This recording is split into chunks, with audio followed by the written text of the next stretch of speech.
You've probably seen one of these VHS-C cassette adapters designed to let you play a compact VHS tape recorded in a camcorder in your normal full-size home VCR.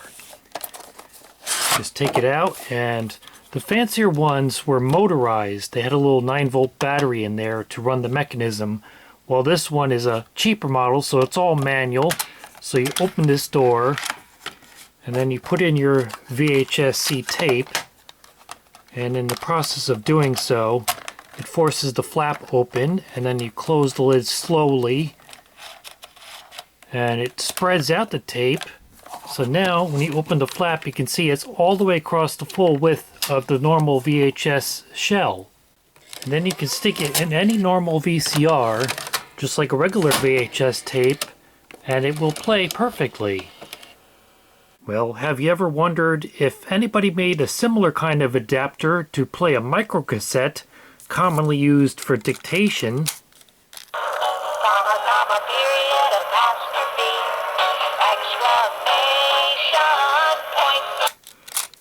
In a regular cassette player?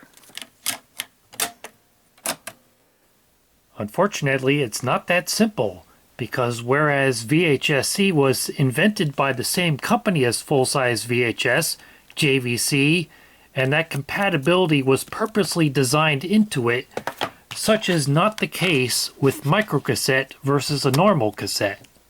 In fact, the microcassette was actually a competitor to another downsized version of the cassette that you may have heard of, the minicassette. So there was no intent of any compatibility between the formats. The microcassette was its own thing.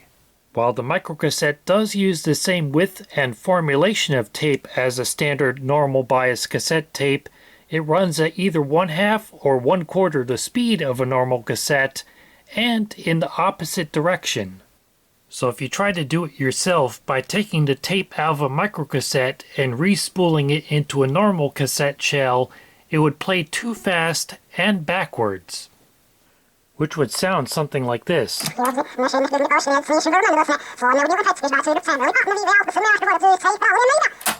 But still, that doesn't necessarily mean that making a microcassette to cassette adapter is impossible. You just need to be more clever in how you design it, like this cassette to 8-track adapter, which isn't any larger than an 8-track tape itself. And it works great.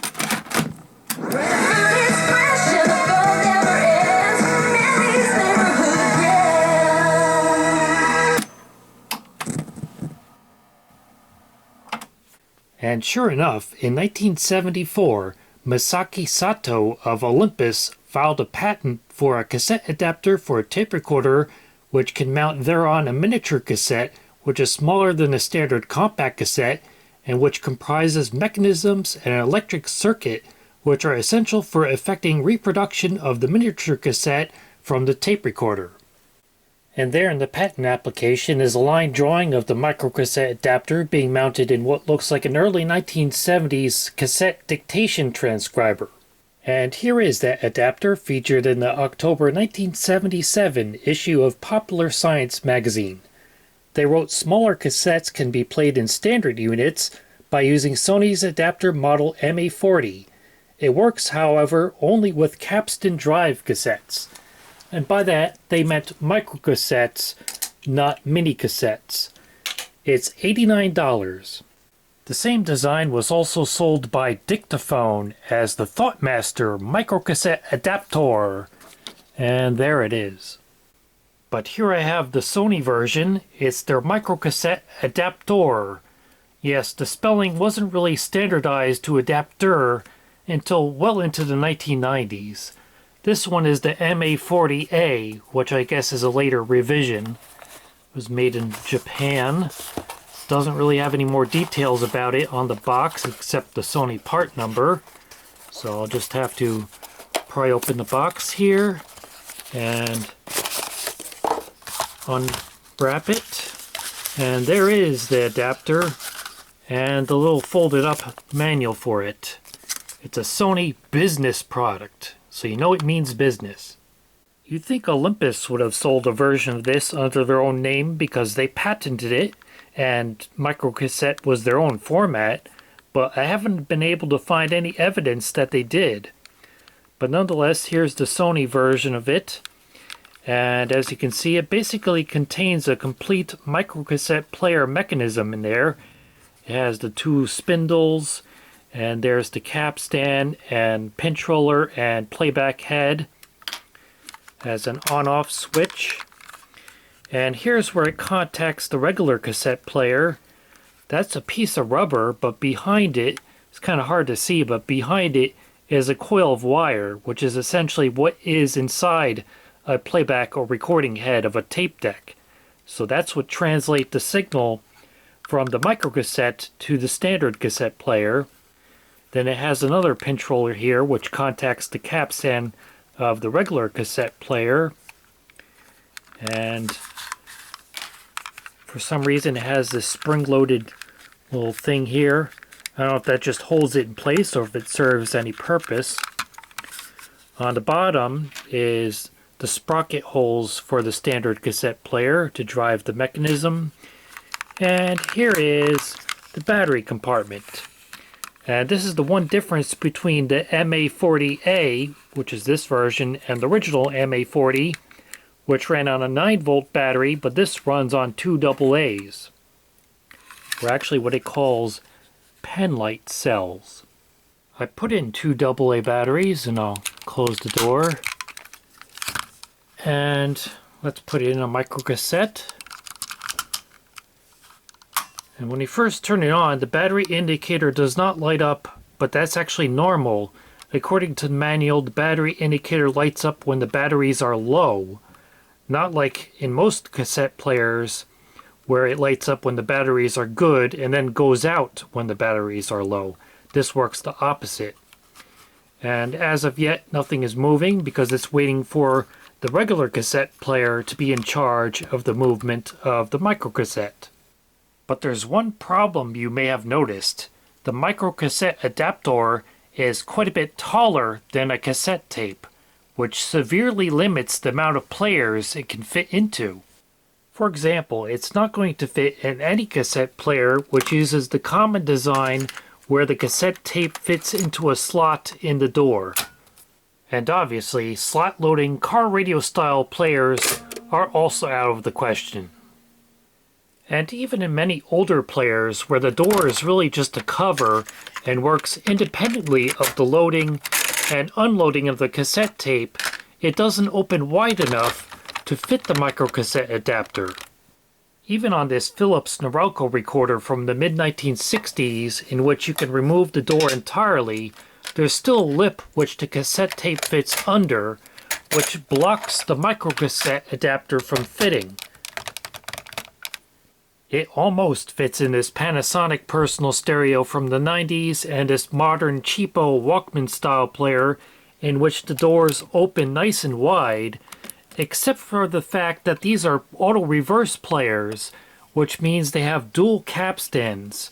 While this microcassette adapter was not designed to work in auto reverse players. It only has the hole for one capstan and the plastic blocks where the other capstan would go. You would need to drill a hole in order for it to fit in these players. Alas, this rather chunky Sony WM-FS111 Sports Walkman from 1999 is finally a model in which the microcassette adapter does fit, because the door opens nice and wide and it's not an auto reverse player. But unfortunately, I won't be able to use it in this player because, like so many other Walkmans of its age, it needs a new belt. So, having struck out on all my other options, I took my C-Crane VersaCorder and removed the door, which I needed to do anyway because the little plastic peg which holds it up when you eject it broke. And now there's this big empty hole in which you can easily stick in the microcassette adapter. And now when I press fast forward on the cassette player, the microcassette is fast forwarding. Rewind also works. And when I press play, it appears to be working, except we have not actually turned this on, so its own capstan and pinch roller have not yet been engaged. And when I do that, by turning it on, it grinds to a halt. So maybe there is a belt inside this adapter which needs to be replaced. Here's a closer look. When I turn it on, the microcassette mechanism engages, but when I show a very close-up of it, you can see that when I first engage it, the capstan and pinch roller move a little bit and then stop. See that? It moves a little bit and then stops. So either there's a bad belt or maybe a bad rubber idler in there somewhere. It's going to need service. I got it apart and it has very sturdy metal construction. It reminds me of a mechanical clock, the way it's all sandwiched together like that with all the gears and pulleys and things. And there is a metal flywheel in there. And yes, there is a belt in there which could stand to be replaced. As I rotate it, you can see it is rather loose. I also noticed the power switch has a broken off piece of plastic. So when I turn it on, you can see it moves that switch into the on position, but when I turn it off, it doesn't, because it misses the actual switch. So if you turn this on and turn it off again, it's going to stay on. So I'll have to fix that. Try to glue on another little piece of plastic there to reinforce it. One of the screws I need to remove to take apart the mechanism is blocked by this assembly here, and I don't want to get involved with that. But luckily, after removing the two other screws I was able to gain access to, I pried apart the mechanism just enough to fish out the old belt. So I need to find a new belt that's just a little bit smaller than this. The old belt is just about 45 millimeters long when I stretch it out, and I have a choice between a new belt that's also about 45 millimeters long stretched out, or one that's just under 40 millimeters long. So I think I'm going to go with this slightly smaller one. Success! The new belt is now installed. You can see when I rotate this pulley, it rotates the flywheel and it's no longer loose. Now I just need to deal with this broken off piece of the power switch. I found a little piece of plastic that I think will do the trick. The challenge will be getting it to stay there. Hopefully Max Bond super glue will be good enough. They do claim it holds over 1,000 pounds. Okay, I got it glued in place. Meet me back here in about 24 hours and we'll see live on camera if it snaps off the first time I try to activate the switch. It's a day later and now here's the moment of truth. Is the repaired switch going to hold when I move it? Yes. Good. And now I purposely put in some weak batteries, and when I turn it on, you can see the battery indicator comes on to indicate that the batteries are going dead. So that's working. And thankfully, those repairs were successful. I'm doing a dictation. Dictation of 1, 2, 3. This is a test. Okay.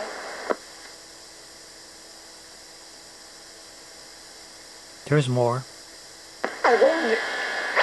Lo tengo ahora en voice sensitive.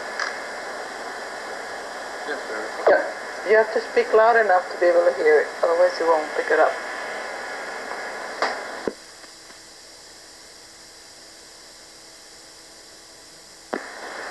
Check, mic check. I can reach you. I'm working all evening, and I hope you can call. This is Wednesday night if you get to the phone. Bye. I also cut a little notch in the plastic, allowing it to be used in dual capstan players, like this modern cheapo JL101 player that you can get for about $30 on Amazon. The message will be saved. Ready. The preceding message was recorded off of my voicemail machine on Monday, March 17th, 1997. The message had been left on my machine over the preceding weekend. Dr. Ricciani's office. Amy has an appointment at 3 o'clock Monday, June 25th. But it is only for recordings made at the 2.4 centimeter per second speed. Recordings made at the slower 1.2 centimeter per second microcassette speed will play too fast. Jerome and Douglas Esquire, Jerome with a J, and Albert Bizzuti and Associates LLC, that's A-L-B-E-R-T, space capital B-U-Z-Z-E-T-T-I, ampersand, Associates, comma, L period, L period, C period, 467 Sylvan Avenue, S-Y-L-V-A-N Avenue, comma, Englewood Cliffs, New Jersey, 07632. Got that? And in case you're wondering if a mini cassette to cassette adapter was ever made, Fred Bolick of Linear filed a patent for one in 1972. But I don't know if it ever went into production because by 1975, Linear had jumped ship from mini cassette to the microcassette camp. And this 1977 article mentions Linear having a microcassette adapter for $150. But I haven't been able to find one, so I don't know if it's the same thing that Dictaphone and Sony were selling or something different. So, the Sony MA40A microcassette adapter is definitely not high fidelity, and it has some pretty severe limitations on which cassette players it will actually fit into. But the impressive thing is not that it works well, but rather that it works at all. Hey Ron, Steve Combs. Thought to say hi. We're building a pretty impressive house. I just can't tell you about it, but it's going to be the ultimate juggling place. It's really nice. You could do trampoline in it for sure. But anyway, I'll try to catch you over work.